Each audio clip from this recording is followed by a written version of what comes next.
저는 몽골 고비 사막 가장자리에 있는 바타르촌에 사는 볼드입니다. 지금부터 제가 직접 겪은 놀라운 이야기를 들려드리겠습니다. 정말 믿기 어려운 기적 같은 일이었어요. 먼저 제가 어떤 곳에서 살고 있는지 말씀드릴게요. 바타르촌은 몽골의 수도 울란바토르에서 남쪽으로 500km 떨어진 고비 사막 끝자락에 위치한 작은 유목민 마을입니다. 인구는 200명 정도이고 우리 가족들은 5대째 이곳에서 양과 염소, 말을 기르며 살아왔어요. 이곳의 기후는 정말 혹독합니다.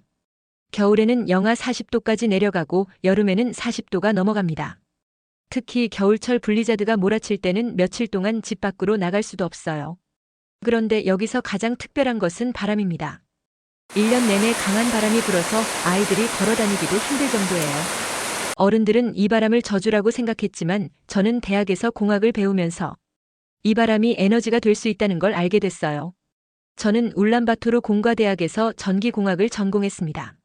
졸업 후에는 수도에서 일자리를 구할 수도 있었지만 고향을 떠나고 싶지 않았어요.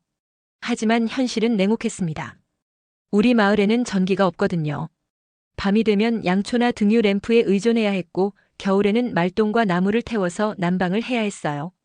젊은 친구들은 하나둘씩 도시로 떠났고 저도 매일 고민했어요. 이곳에 남아서 무엇을 할 수 있을까? 특히 힘들었던 건 할아버지이신 바타르 족장님의 마음이었어요. 족장님은 58세로 우리 가문이 5대째 이끌어온 이 마을을 누구보다 사랑하셨거든요. 기후변화로 목축업이 점점 어려워지고 젊은이들이 도시로 떠나는 모습을 보며 깊은 걱정에 빠져 계셨어요. 결정적인 충격이 온 건 6개월 전이었어요. 몽골 정부에서 추진하던 모든 마을 전력화 정책의 대상에서 우리 마을이 제외된 거예요.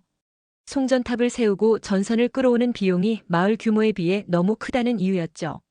가장 가까운 송전탑까지 80km나 떨어져 있었거든요. 그날 밤 바타르 족장님이 마을 회관에서 주민들을 모아놓고 말씀하셨어요. 우리는 영원히 문명에서 소외될 것 같소. 내가 족장이 된 지 30년이 지났지만 마을을 이렇게 절망적인 상황으로 이끈 것 같아 부끄럽소. 족장님의 눈에는 눈물이 고여 있었어요. 그때 저는 정말 답답했어요. 대학에서 배운 지식으로는 재생에너지 같은 대안이 있다는 걸 알고 있었지만 우리 같은 작은 마을에 그런 기술이 올 거라는 희망은 전혀 갖지 못했거든요. 태양광 패널이나 풍력 발전기는 너무 비싸고 설치하고 관리할 전문가도 없었으니까요. 마을 사람들도 하나둘씩 포기하기 시작했어요. 젊은 가족들은 아이들 교육을 위해서라도 도시로 이주를 고려하고 있었고 나이 든 분들은 그냥 예전처럼 살면 된다며 체념하고 계셨어요. 저도 정말 마지막으로 도시 취업을 진지하게 고민하고 있었습니다. 하지만 운명은 정말 신기한 것 같아요. 바로 그때 우리에게 기적 같은 소식이 전해졌거든요. 그 기적 같은 소식을 전해준 사람은 울란바토르에서 온 정부 관계자였어요. 이름은 바트바야르라고 했는데 에너지부에서 일하는 젊은 공무원이었죠. 그가 우리 마을에 온 이유는 정말 특별했습니다. 바트바야르가 마을 회관에서 말했어요. 정부에서 새로운 국제협력 프로젝트를 추진하게 됐습니다. 한국에서 몽골의 오지 마을들을 대상으로 풍력 발전 지원 사업을 제안해왔거든요. 특히 바람이 많이 부는 지역을 우선 대상으로 한다고 하더군요. 처음 이 말을 들었을 때 마을 사람들은 반신반의했어요. 또 다른 빈 약속이 아닐까 하는 생각이 들었거든요. 몇 년 전에도 유럽연합에서 디젤 발전기를 지원해준다고 했다가 무산된 적이 있었으니까요. 하지만 바트바야르가 보여준 자료들은 정말 인상적이었습니다. 한국이 지금까지 아시아와 아프리카 여러 나라에서 성공적으로 진행한 풍력 발전 프로젝트 사례들이었어요. 특히 제주도와 강원도 같은 바람이 강한 지역에서 축적한 기술력이 대단하다고 했습니다. 저는 대학에서 배운 지식으로 한국의 기술력에 대해 어느 정도 알고 있었어요. 한국은 조선업과 반도체 분야에서 세계 최고 수준이고 최근에는 풍력 발전 분야에서도 두산 에너빌리티 같은 회사들이 세계적인 기술력을 인정받고 있다는 걸 들었거든요. 바트바야르가 계속 설명했어요. 한국 팀이 특히 관심을 보이는 건 바타르촌의 풍력 조건입니다. 1년 내내 평균 풍속이 초속 8m 이상으로 풍력 발전의 최적의 환경이라고 평가받았거든요. 게다가 겨울철 극한 추위에도 견딜 수 있는 내구성 있는 장비를 개발했다고 하더군요. 바타르 족장님은 여전히 조심스러워하셨어요. 그동안 너무 많은 실망을 겪었기 때문이었죠. 족장님이 말씀하시길 정말 믿을 수 있는 이야기인지 확신이 서지 않소. 외국에서 우리 같은 작은 마을을 도와준다는 게 쉽게 믿어지지 않아. 그때 바트바야르가 중요한 정보를 하나 더 알려줬어요. 한국은 60년 전만 해도 몽골보다도 가난한 나라였다고 하더군요. 한국 전쟁 이후 폐허가 된 땅에서 시작해서 지금의 선진국이 된 거라고 했어요. 그래서 다른 나라들과 달리 개발도상국의 어려움을 진심으로 이해한다는 거였죠. 바트바야르가 보여준 영상 중에는 한국이 아프리카와 동남아시아에서 진행한 프로젝트들이 있었어요. 정말 놀라웠던 건 단순히 장비만 설치하고 끝나는 게 아니라 현지 주민들에게 기술을 가르쳐주고 5년간 무상으로 관리까지 해준다는 점이었어요. 저는 그 순간 정말 기대가 되기 시작했어요. 만약 정말로 우리 마을에 풍력 발전기가 설치된다면 제가 배운 전기공학 지식을 활용할 수 있을 거라는 생각이 들었거든요. 도시로 떠나지 않고도 의미 있는 일을 할 수 있을 것 같았어요. 마을 주민들도 점점 관심을 보이기 시작했어요. 특히 젊은 어머니들이 적극적이었죠. 밤에도 불빛이 있으면 아이들이 공부할 수 있고 겨울에 전기 난방을 쓸 수 있다면 정말 좋겠다고 했어요. 바트바야르가 마지막으로 말했어요. 한국 전문가 팀이 다음 달에 직접 바타르촌을 방문해서 현장 조사를 할 예정이라고 하더군요. 그때 구체적인 계획을 세우고 마을 주민들의 의견도 충분히 듣겠다고 약속했어요. 그날 밤 저는 정말 설렜어요. 마침내 우리 마을에도 변화의 바람이 불어올 것 같았거든요. 한 달 후 정말로 한국에서 전문가 팀이 우리 마을에 왔어요. 그날을 저는 평생 잊을 수 없을 것 같아요. 아침 일찍부터 마을 사람들이 모두 나와서 기다리고 있었거든요. 먼지를 일으키며 나타난 흰색 토요타 랜드크루저 2대에서 내린 사람들을 보는 순간 저는 정말 신기했어요. 한국 사람을 직접 보는 건 처음이었거든요. 팀을 이끄는 사람은 손태경이라고 자기소개를 했어요. 44세 정도로 보이는 차분한 인상의 남성이었죠. 손태경이 몽골어 통역사를 통해 인사했어요. 안녕하십니까? 저는 한국 두산 에너빌리티에서 온 손태경입니다. 바타르촌을 위해 최선을 다하겠습니다. 정중한 인사말이었지만 그 안에서 진정성이 느껴졌어요. 바타르 족장님도 정중하게 답례하셨어요. 멀리서 와주셔서 고맙습니다. 정말 우리를 도와주실 건가요? 족장님의 목소리에는 여전히 반신반의하는 마음이 담겨 있었어요. 그동안 너무 많은 실망을 겪으셨거든요. 손태경이 가져온 장비들을 보며 마을 사람들이 웅성거렸어요. 트럭에는 반짝이는 금속 부품들과 각종 측정 장비들이 가득했죠. 특히 눈에 띈 건 작은 풍력 발전기 모형이었어요. 높이 1m 정도의 축소 모델이었는데 바람이 불자 실제로 돌아가면서 LED 전구에 불이 켜졌어요. 저는 그 모습을 보고 정말 흥미로웠어요. 대학에서 이론으로만 배웠던 풍력 발전의 원리를 실제로 눈으로 확인할 수 있었거든요. 손태경에게 다가가서 조심스럽게 물어봤어요. 이게 정말 바람으로 전기를 만드는 건가요? 손태경이 친절하게 설명해줬어요. 맞습니다. 바람이 날개를 돌리면 그 회전력이 발전기를 돌려서 전기를 만드는 거예요. 연료도 필요 없고 소음도 거의 없죠. 그리고 한국 제품은 영하 40도에서도 문제없이 작동할 수 있어요. 마을 아이들이 신기해하며 모형 주변으로 몰려들었어요. 어른들도 하나둘씩 다가와서 구경했죠. 할머니 한 분이 날개를 만져보시며 감탄하셨어요. 이런 신기한 물건이 있다니. 정말 바람으로 불을 켤 수 있어? 손태경 팀은 3일 동안 우리 마을 곳곳을 조사했어요. 바람의 세기와 방향을 측정하고 풍력 발전기를 설치할 최적의 장소를 찾아다녔죠. 저는 그들을 따라다니며 열심히 배웠어요. 대학에서 배운 지식이 실제 현장에서 어떻게 적용되는지 볼 수 있는 좋은 기회였거든요. 특히 인상적이었던 건 손태경의 꼼꼼함이었어요. 단순히 바람만 측정하는 게 아니라 겨울철 눈보라 패턴, 여름철 모래바람 영향, 심지어 마을 사람들의 생활 패턴까지 세세하게 조사했어요. 가축들의 이동 경로도 고려해서 풍력 발전기 위치를 정하더군요. 손태경이 저에게 말했어요. 볼드 씨는 전기공학을 전공하셨다고 들었어요. 혹시 이 프로젝트에 관심이 있으시다면 저희와 함께 일해보실 의향이 있나요? 그 순간 제 마음이 뛰기 시작했어요. 정말 꿈같은 제안이었거든요. 조사 마지막 날 손태경이 마을 회관에서 주민들을 모아놓고 발표했어요. 바타르촌은 풍력 발전에 최적의 조건을 갖추고 있습니다. 연평균 풍속이 초속 9.2m로 상업적 풍력 발전이 충분히 가능한 수준이에요. 더 놀라운 건 그 다음 말이었어요. 한국 정부와 두산 에너빌리티에서 바타르촌에 6대의 소형 풍력 발전기를 무상으로 설치하기로 결정했습니다. 설치부터 5년간 유지보수까지 모두 무료로 지원해드릴 예정이에요. 마을 사람들이 웅성거리기 시작했어요. 정말 믿기 어려운 소식이었거든요. 바타르 족장님도 감격해하시며 물어보셨어요. 정말 조건 없이 도와주시는 건가요? 손태경이 진심 어린 목소리로 답했어요. 한국도 60년 전에는 몽골보다 가난한 나라였습니다. 다른 나라들의 도움을 받아 지금의 발전을 이룰 수 있었죠. 이제는 저희가 받은 도움을 되돌려줄 때라고 생각합니다. 그날 밤 저는 정말 설레서 잠을 이룰 수 없었어요. 드디어 우리 마을에도 변화의 바람이 불어올 것 같았거든요. 한국 팀이 떠난 지 한 달 후 정말로 거대한 트럭들이 먼지를 일으키며 우리 마을로 향했어요. 현대트라고 적힌 대형 트럭 3대에는 반짝이는 풍력 발전기 부품들과 각종 설치 장비들이 가득 실려 있었습니다. 손태경이 이번에는 5명의 한국 기술자들과 함께 왔어요. 모두 두산 에너빌리티에서 온 전문가들이었죠. 김민수, 박정호, 이승훈, 최동혁 같은 이름들이었는데 저는 한국 이름을 외우기가 어려워서 메모해 두었어요. 가장 먼저 설치하기로 한 곳은 마을 회관 옆 언덕이었어요. 높이 12m의 타워를 세우고 그 위에 3개의 날개가 달린 발전기를 설치하는 거였죠. 저는 손태경의 허락을 받아서 설치 과정을 처음부터 끝까지 지켜봤어요. 첫날 작업은 기초공사였어요. 한국 기술자들이 가져온 특수 시멘트는 영하 40도에서도 얼지 않는다고 했어요.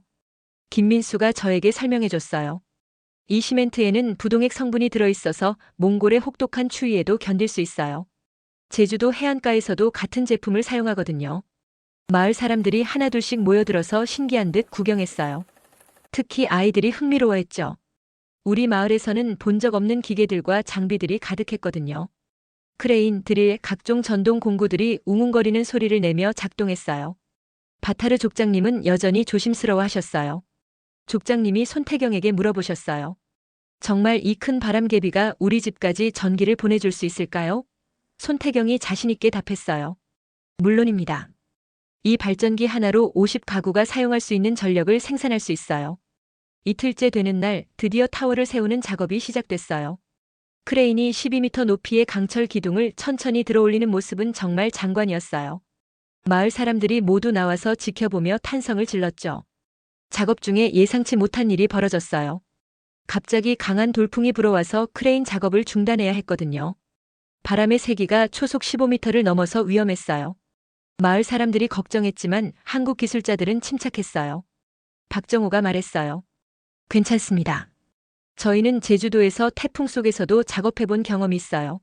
안전이 최우선이니까 바람이 잦아들 때까지 기다리겠습니다. 그들의 프로페셔널한 모습에 마을 사람들도 안심했어요.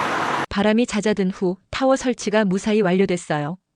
그 다음은 발전기 본체를 설치하는 차례였죠. 3개의 거대한 날개와 발전기 몸체가 크레인에 매달려 천천히 올라가는 모습을 보니 정말 감동적이었어요. 저는 손태경에게 물어봤어요. 저 날개들이 정말 바람만으로 돌아갈 수 있나요? 손태경이 웃으며 답했어요. 물론이죠. 초속 3m만 되어도 돌기 시작해요.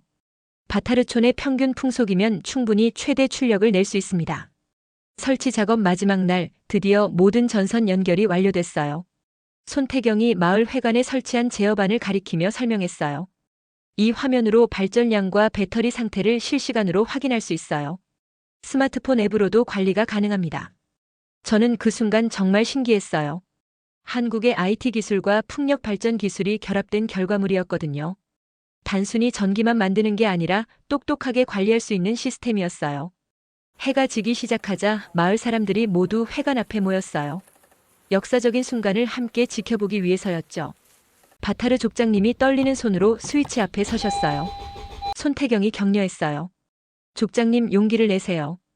이제 바타르촌의 새로운 시대가 시작됩니다. 족장님이 깊게 숨을 들이쉬고 스위치를 올렸어요. 순간 회관 안이 환하게 밝아졌어요. LED 조명들이 일제히 켜지고 밖에서는 첫 번째 풍력 발전기가 바람을 받아 천천히 돌기 시작했어요. 마을 사람들이 일제히 환호성을 질렀습니다. 정말 기적 같은 순간이었어요. 우리 마을에 처음으로 바람이 만든 전기 불빛이 켜진 거였거든요. 첫 번째 풍력 발전기가 성공적으로 작동한 지 일주일 후 본격적인 마을 전체 전력화 작업이 시작됐어요. 손태경과 한국 기술자들은 약속대로 나머지 5대의 풍력 발전기를 설치하기 위해 더 많은 장비와 인력을 가져왔습니다. 이번에는 한국전력공사에서 온 추가 기술자 3명도 함께 왔어요. 김철수, 박만수, 이영호라는 이름의 베테랑 엔지니어들이었죠. 그들은 특히 배터리 시스템과 전력 배분 네트워크 전문가들이었어요. 가장 인상적이었던 건 한국팀이 가져온 대용량 리튬 배터리였어요. LG 케미컬에서 만든 제품이라고 했는데 하나당 무게가 500kg이나 나갔어요. 김철수가 설명해줬어요. 이 배터리 하나로 마을 전체가 3일 동안 전기를 쓸 수 있어요. 바람이 며칠 동안 불지 않아도 문제 없습니다. 저는 그 말을 듣고 정말 놀랐어요. 대학에서 배울 때는 풍력 발전의 가장 큰 문제가 간헐성이라고 들었거든요. 바람이 불지 않으면 전기를 만들 수 없다는 한계 말이에요. 하지만 한국의 배터리 기술이 그 문제를 완전히 해결한 거였어요. 두 번째 주에는 마을 곳곳에 전선을 매설하는 작업이 시작됐어요. 지하 1m 깊이의 특수 케이블을 묻는 거였는데 영하 40도에서도 얼지 않는 특수 소재로 만들어진 거라고 했어요. 박만수가 말했어요. 이 케이블은 시베리아 가스관 프로젝트에도 사용된 제품이에요. 몽골의 추위는 문제가 되지 않습니다. 각 가정마다 작은 제어반이 설치됐어요. SK텔레콤에서 개발한 스마트 미터였는데 전력 사용량을 실시간으로 모니터링할 수 있는 장치였어요. 더 놀라운 건 인터넷이 연결되어 있지 않은 우리 마을에서도 위성통신으로 데이터를 전송할 수 있다는 점이었어요. 이영호가 저에게 스마트폰 앱을 보여줬어요. 이 앱으로 각 집의 전력 사용량을 확인하고 문제가 생기면 즉시 알림이 와요. 심지어 한국에서도 바타르촌의 전력 상황을 실시간으로 모니터링할 수 있어요. 정말 신기한 기술이었어요. 세 번째 주에는 각 가정에 LED 조명과 기본 전자제품들이 설치됐어요. 삼성전자에서 제공한 소형 냉장고, LG전자의 세탁기, 그리고 온돌 방식의 전기 난방 시스템까지 들어왔어요. 마을 사람들이 이런 문명의 혜택을 받게 되다니 정말 꿈만 같았어요. 바타르 족장님 댁에 냉장고가 설치되는 날 족장님이 문을 열어보시며 감탄하셨어요. 정말 차갑구나. 이제 여름에도 고기를 오래 보관할 수 있겠네. 족장님의 아내인 삭차 할머니도 기뻐하셨어요. 이제 버터차를 차갑게 마실 수 있겠어요. 저희 집에도 세탁기가 들어왔어요. 어머니께서 처음에는 사용법을 몰라서 당황하셨지만 한국 기술자들이 친절하게 가르쳐드렸어요. 김철수가 어머니께 설명했어요. 이 버튼을 누르면 자동으로 빨래가 돼요. 물 온도도 조절할 수 있고요. 가장 감동적이었던 건 마을 진료소에 설치된 의료 장비들이었어요. 필립스에서 만든 엑스레이 장비와 초음파 진단기, 그리고 각종 응급 의료 장비들이 들어왔어요.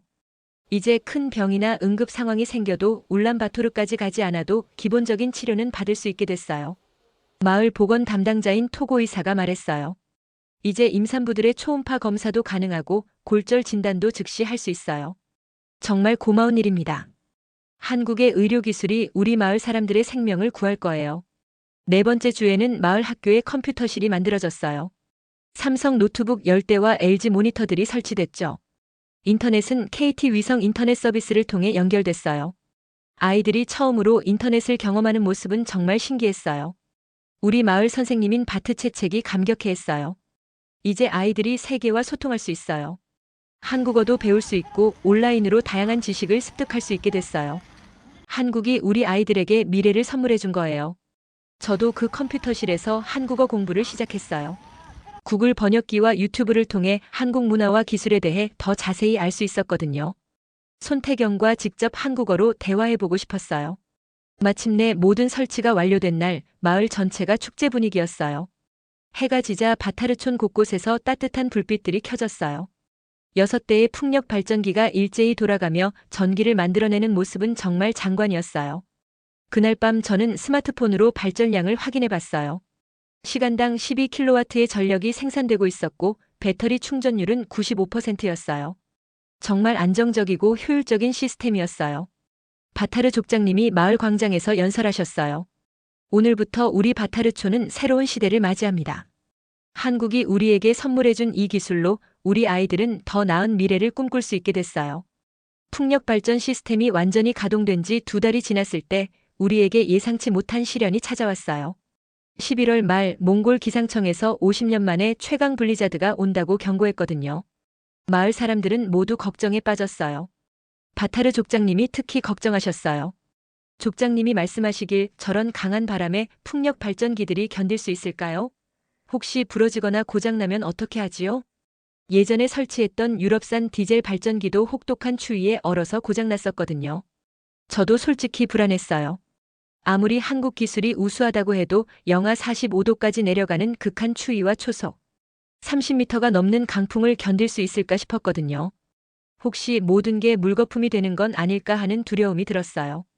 블리자드가 몰아치기 하루 전 손태경에게 급히 전화를 걸었어요. 위성 전화로 한국과 연결된 거였죠. 손 팀장님, 내일 엄청난 폭풍이 온다고 하는데 풍력 발전기들이 괜찮을까요? 저는 정말 걱정스럽다고 말했어요. 손태경이 차분하게 답했어요. 볼드 씨, 걱정하지 마세요. 저희 풍력 발전기는 태풍급 강풍에도 견딜 수 있도록 설계됐어요. 제주도에서 태풍 매미를 견뎌낸 경험이 있거든요. 자동 보호 시스템도 작동할 거예요. 그날 밤 정말 무서운 블리자드가 시작됐어요. 바람 소리가 마치 괴물이 울부짖는 것 같았고 집이 흔들릴 정도였어요. 온도계는 영하 43도를 가리켰어요. 마을 사람들은 모두 집안에서 웅크리고 있었죠. 가장 놀라운 건 그 와중에도 전기가 계속 들어왔다는 거예요. LED 조명은 밝게 켜져 있었고 전기 난방도 따뜻하게 작동했어요. 저는 스마트폰 앱으로 발전 상황을 확인해 봤어요. 6대의 풍력 발전기 중 3대는 안전을 위해 자동으로 정지했지만 나머지 3대는 여전히 돌아가고 있었어요. 이틀 동안 블리자드가 계속됐어요.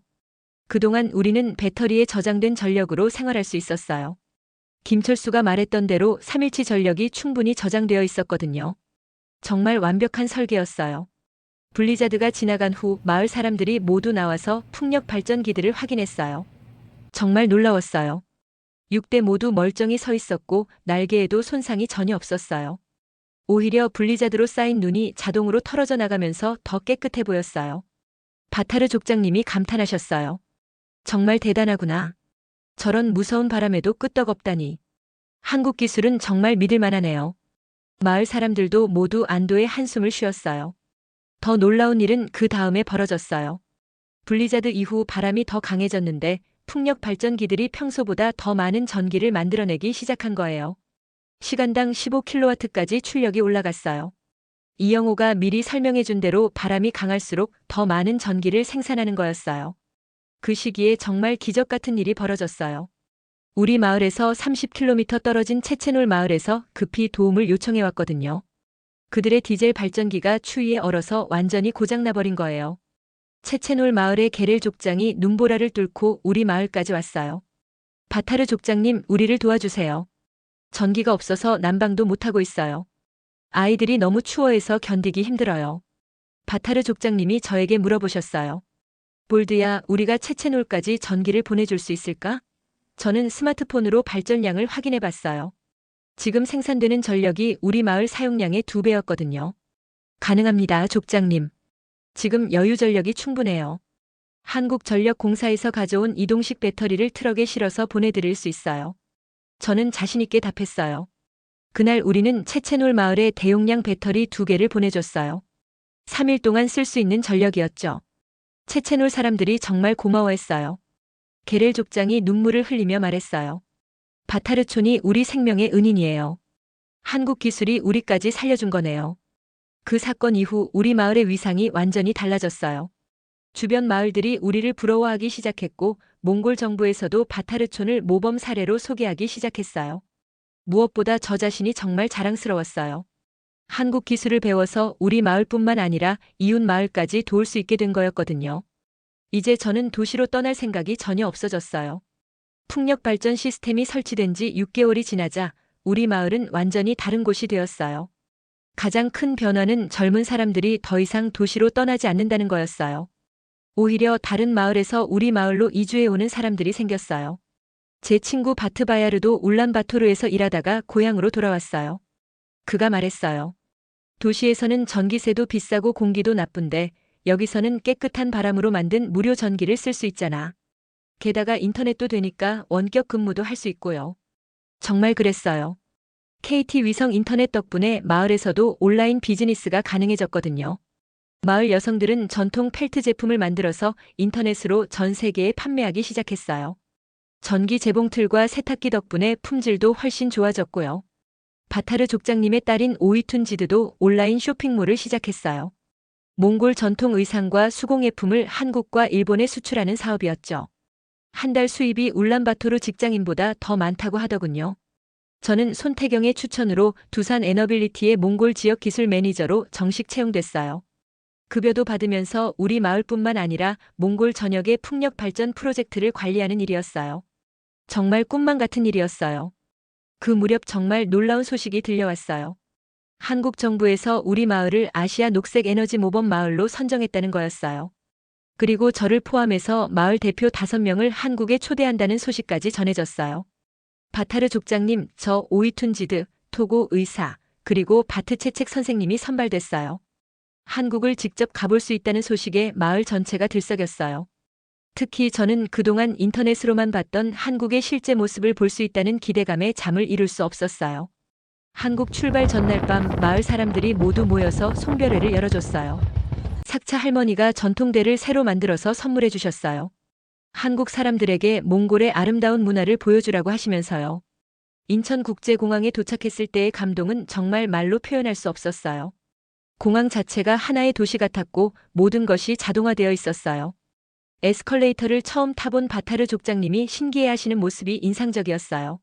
서울에 도착해서 가장 먼저 간 곳은 두산 에너빌리티 본사였어요. 63 빌딩에서 내려다본 한강의 모습은 정말 장관이었어요. 손태경이 우리를 안내하며 말했어요. 60년 전 이곳도 전쟁의 폐허였어요. 하지만 한국 사람들의 노력으로 지금의 모습을 만들었죠. 회사에서는 풍력 발전기 제조 과정을 직접 보여줬어요.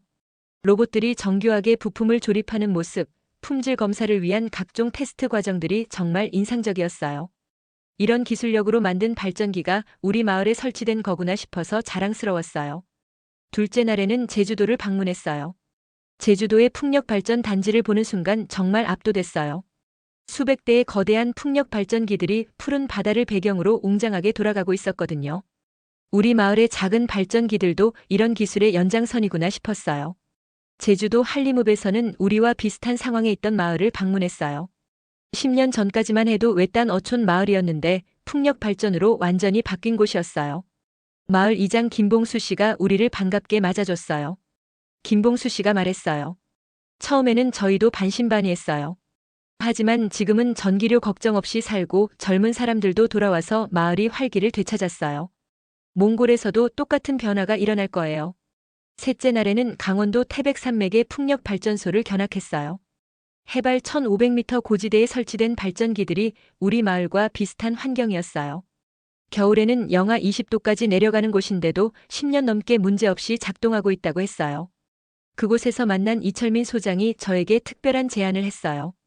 볼드 씨, 한국에서 6개월간 기술 연수를 받아보실 의향이 있나요? 풍력 발전 전문가로 성장할 수 있는 좋은 기회가 될 거예요. 정말 꿈만 같은 제안이었어요. 한국의 최첨단 기술을 배워서 몽골로 돌아가면 더 많은 마을을 도울 수 있을 거라는 생각이 들었어요. 바타르 족장님도 적극 찬성해 주셨어요. 마지막 날 밤 한강에서 유람선을 타면서 서울의 야경을 봤어요. 수많은 불빛들이 강물에 반사되는 모습을 보니 우리 마을의 작은 불빛들이 떠올랐어요. 그 작은 불빛이 몽골 전역으로 퍼져나갈 날을 꿈꾸며 마음속으로 다짐했어요. 한국에서의 일주일은 제 인생의 전환점이었어요. 이제 저는 단순히 우리 마을만이 아니라 몽골 전체의 에너지 미래를 고민하는 사람이 되었거든요. 한국에서 돌아온 지 1년이 지난 지금 저는 여러분에게 정말 놀라운 소식을 전해드릴 수 있게 됐어요.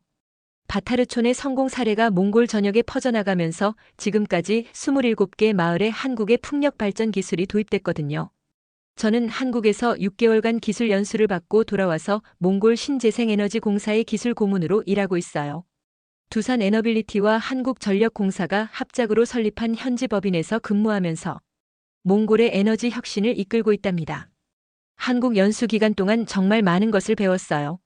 부산의 해상풍력발전소에서는 바다 위에 설치된 거대한 발전기들을 봤고 울산의 현대중공업에서는 풍력발전기 제조 기술을 직접 배웠어요. 포항공과대학교에서는 최신 배터리 기술과 스마트 그리드 시스템까지 공부할 수 있었답니다. 가장 감동적이었던 건 한국 사람들의 진심이었어요. 김대우 교수님은 매주 토요일마다 저를 집에 초대해서 한국 음식을 가르쳐 주셨고 박순자 할머니는 한국어를 정성스럽게 가르쳐 주셨어요. 정말 가족처럼 따뜻하게 대해주셨거든요. 몽골로 돌아온 후 첫 번째 프로젝트는 은코시 족장의 마을이었어요. 기억하시죠? 손자를 잃고 절망에 빠졌던 그 마을 말이에요.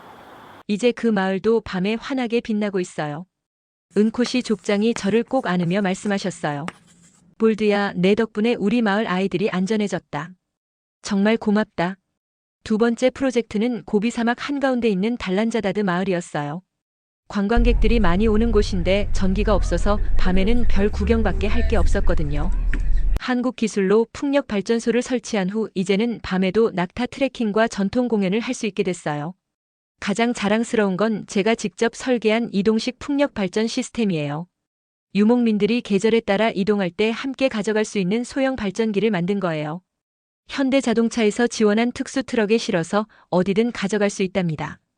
올해 봄에는 정말 뜻깊은 일이 있었어요. 한국의 문재인 대통령님이 몽골을 국빈 방문하면서 우리 바타르촌을 직접 찾아오신 거예요. 대통령님이 풍력 발전기를 보시며 감격해하시는 모습을 보니 제 가슴도 벅차올랐어요. 문재인 대통령님이 저에게 말씀하셨어요. 볼드 씨 같은 분이 있어서 한국과 몽골의 우정이 더욱 깊어지고 있어요. 앞으로도 두 나라의 가교 역할을 부탁드립니다. 정말 영광스러운 순간이었어요. 그날 바타르 족장님도 대통령님께 감사 인사를 드렸어요. 한국은 우리에게 단순히 기술만 전해준 게 아니라 희망을 선물해 주었습니다. 60년 전 가난했던 나라가 이제 우리를 도와주니 더욱 감사해요. 지금 우리 마을은 몽골의 관광 명소가 됐어요. 전 세계에서 신재생에너지 관련자들이 견학을 오고 몽골 정부에서도 모범 사례로 홍보하고 있어요.